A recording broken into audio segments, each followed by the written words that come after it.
Hello, my name's Adam Castle and welcome to the demonstration that we did for Essex County Council on a new skip or scaffolding license request. So first thing I'm going to do is log in as a potential customer, Brandon. Okay, so this person would be external of the company. They would log on to obviously your website and they have the ability to request a scaffolding or a skip license. So here we're going to select a skip license. Okay, so we have a form in front of us. This is using K2 Smart Forms. Okay, we're just going to click on Load Data on the top left, and this will populate all the data for us just to make the demonstration a little faster. So we have a few fields. What we also may do is select that once or if the workflow is approved, the license request is approved, then it will automatically take the payment for us. So we're just going to stick in the credit card information.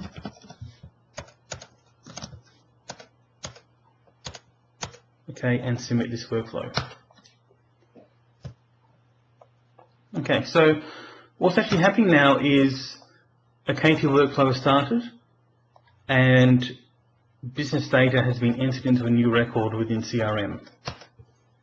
Okay, now what I want to do now is actually log in as that external user into their email, and we actually get like a receipt, I guess, that the request was received and is currently being processed.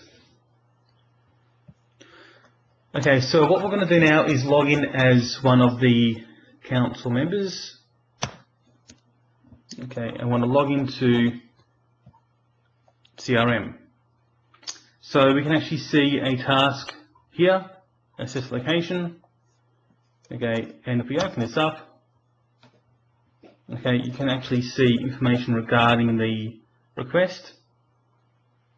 Okay, you can see notes.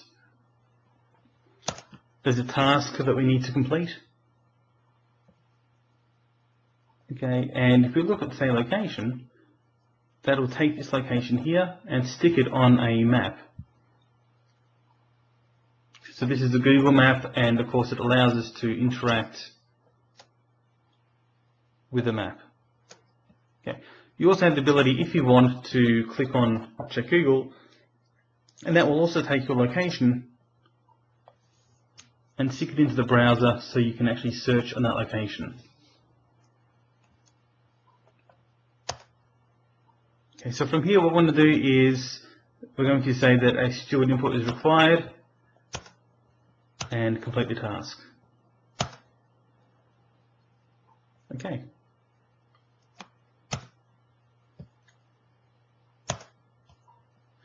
So what we're going to do now is log in as the steward.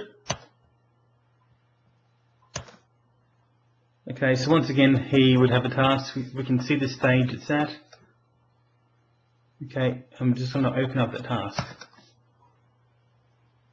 Okay, so once again, of course, he has the same information as before. Okay, you can add in notes. Okay, and he may go to the task and select that the actual location is appropriate.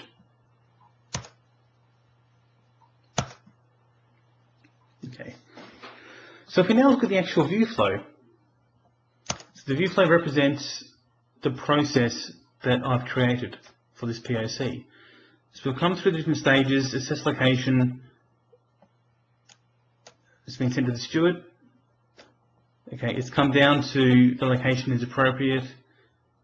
It will then take a Word document template, populate it with the business data for the license. Okay, and then actually send out the license as a PDF. Okay, so what we're doing now is we're just going to wait, I think, just for about a minute, just for the service to run, and then send out the actual documents. If we look at auditing, we can actually see the location of the activities. Okay, who did what, start, finish dates. Okay. Once again, of course, we have the location map and we have documents as well. So these documents are actually looking at a folder within SharePoint that relates directly to this request. So we have our Word document. Okay, if we open it up, okay, we can see a Word document, and we have different fields that we can see have been populated by this request. Of course, what we can actually do is modify this template within SharePoint so all future requests document is changed. We can also look at the PDF. Okay,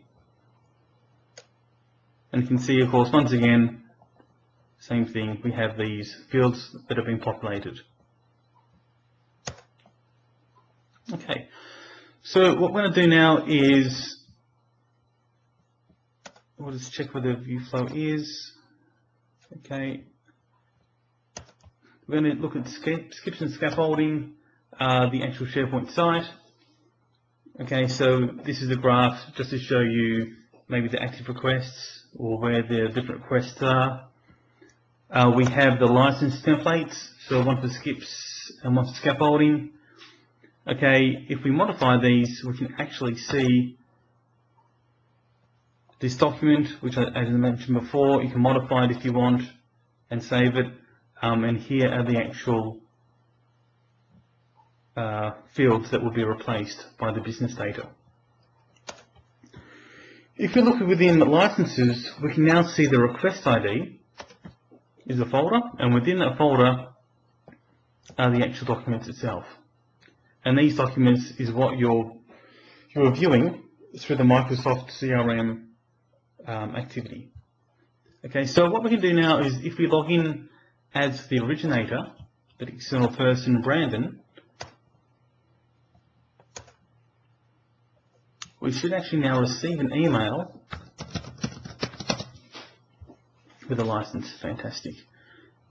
Okay, so we can see we have an email, okay, and we have the actual skip license that's been emailed to us.